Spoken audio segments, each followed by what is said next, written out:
Estamos em 2021 e após um ano inteiro de pandemia, ainda vivemos momentos desafiadores. Momentos de tantas dúvidas, sofrimentos, angústias, mas também de muito aprendizado.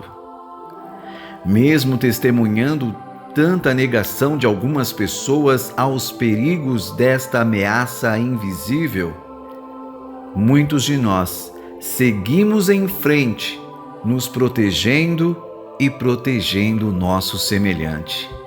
Sim, como disse Jesus, amai-vos uns aos outros, assim como eu vos amei.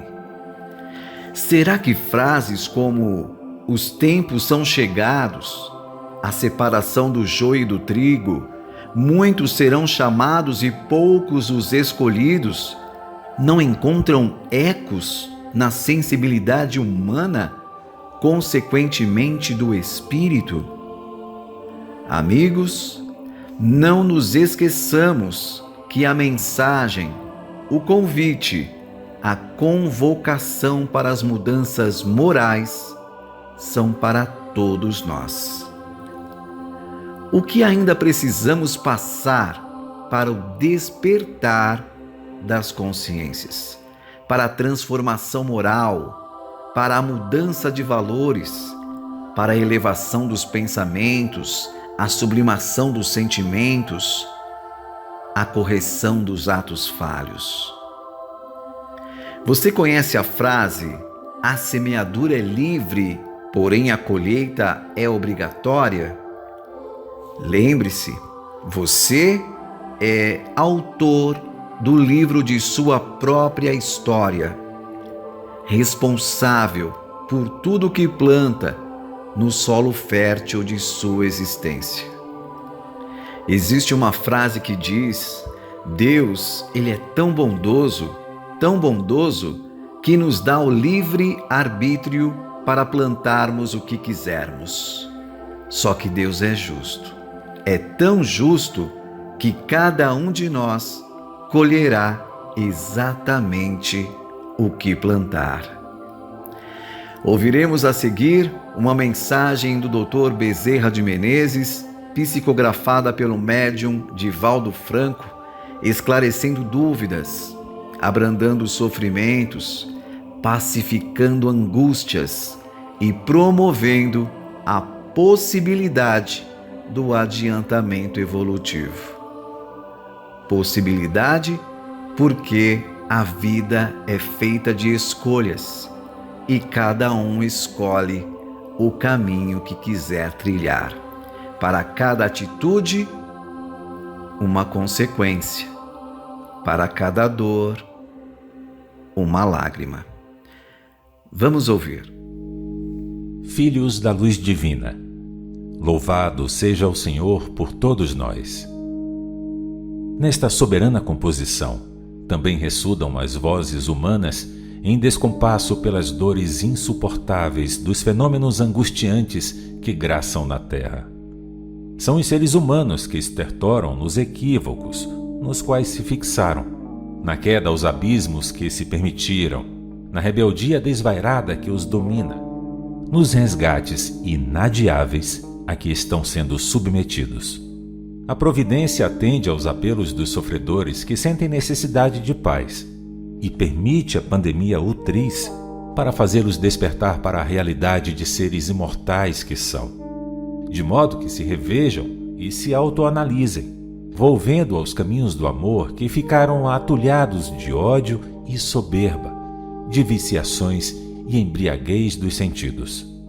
À medida que a cultura vinha enlouquecendo os seres narcisistas e utilitaristas, tornava-se inevitável um movimento edificante reacionário à luxúria e à anarquia.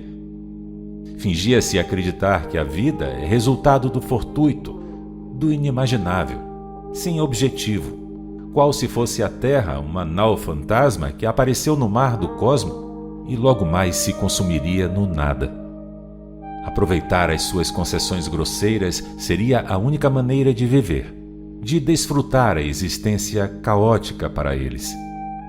Tudo quanto induza ao amor e à renúncia das paixões animalizadas tem recebido aceitação indiscutida, enquanto as propostas de saúde moral tombam na zombaria e no descrédito.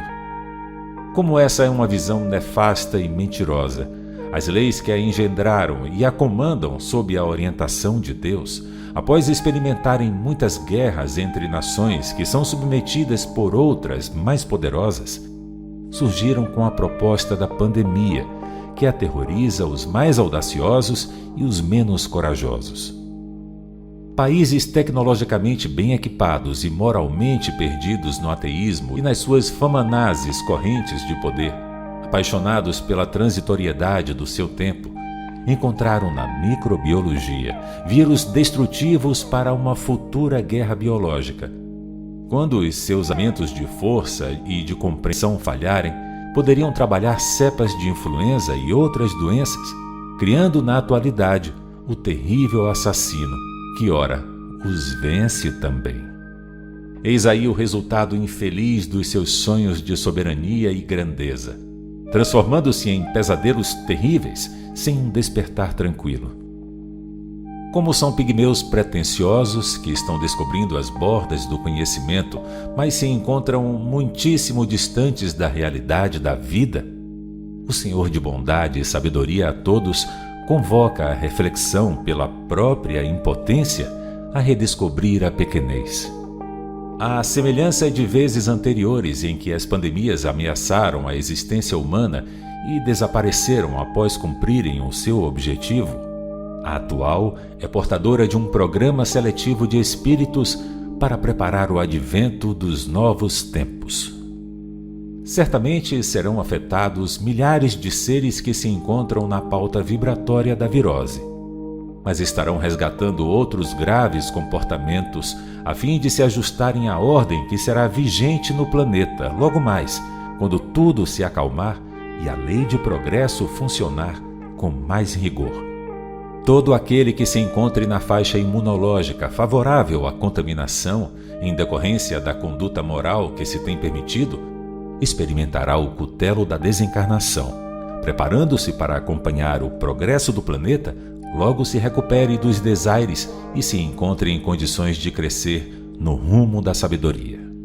Com o enorme êxodo de benfeitores da humanidade interplanetária que auxiliarão os candidatos à imarcessível luz da redenção, a renovação espiritual tomará conta de todos os quadrantes, qual primavera risonha abençoando escombros e arrancando deles flores e cor, beleza e harmonia para a paisagem festiva. O Mestre reunirá os seus discípulos e os iluminará ainda mais, a fim de que toda a sombra que permaneça seja diluída pelas claridades incomparáveis do bem e da união das almas no grande banquete da paz.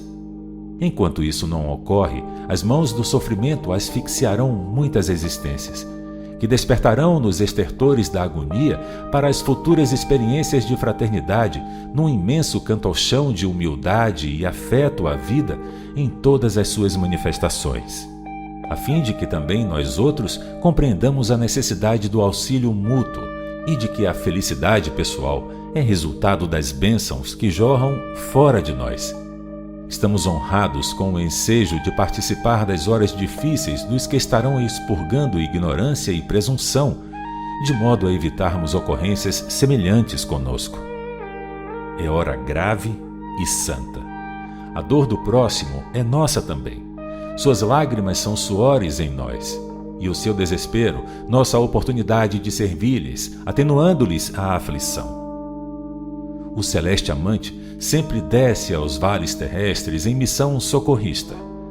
Mas nestes próximos dias enviou-nos como se fôssemos estrelas capazes de diluir a escuridão e projetar claridade no infinito.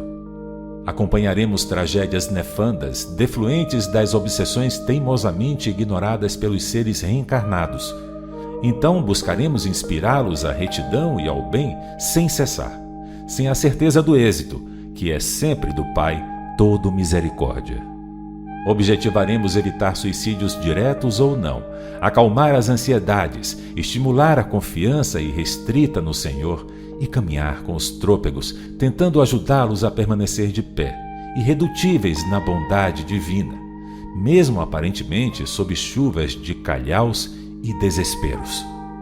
Jamais nos cabe o amor particularista a uns em detrimento de outros, porque todos são nossos irmãos credores de ternura e de amparo. Cuidaremos de inspirar calma e paz nos casos de possessões graves e não diagnosticadas pelas ciências médicas, nas ocorrências de vampirizações, sem julgamentos e nem preocupações com as causas, compreendendo que tudo obedece à ordem universal, competindo-nos somente auxiliar e tentar libertar do mal. A sociedade terrestre está necessitando aprender pela experiência do sofrimento a correção moral do comportamento e a educação mental dos pensamentos, de modo que conclua ser a casa mental a sede da vida pensante, portanto, a área co-criadora da vida. Compreendemos que não se trata de uma renovação quântica de um para o outro momento, mas estes dias são o prenúncio do que podemos produzir em favor do mundo, conforme o direcionamento a que se ofereçam os indivíduos, que elegerão o melhor rumo a tomar. A questão da imunologia pessoal está programada para cada vida, tendo-se em vista o seu passado e o programa no futuro ao qual se vinculará. Os setores de saúde já possuem vários protocolos sobre o comportamento da pandemia. Na primeira fase, são os sintomas da tosse seca, da febre, de dores no corpo, tudo como um sinal de gripe. Logo depois vem o agravamento, até a fase que necessita de internação hospitalar com a intubação do paciente e os seus efeitos. Cabe-nos inspirar cuidados logo aos primeiros sinais, de modo que o organismo, amparado pelas substâncias anti-infecciosas, reaja e evite as fases seguintes. Nunca desconsiderar a excelência da oração, que fortalece os centros vitais e revigora as energias inibidoras, matando o vírus.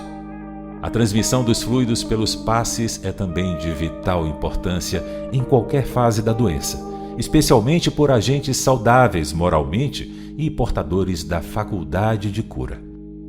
Em todos os momentos vincular-se a Jesus, o divino médico das almas, e aos seus mensageiros, entregues à enfermagem da caridade na linha de frente, protegendo todos aqueles que correm perigo de contaminação. O divino amparo não os deixa, mesmo quando as suas construções de fé religiosa não os ajudam nos cuidados pessoais de defesa.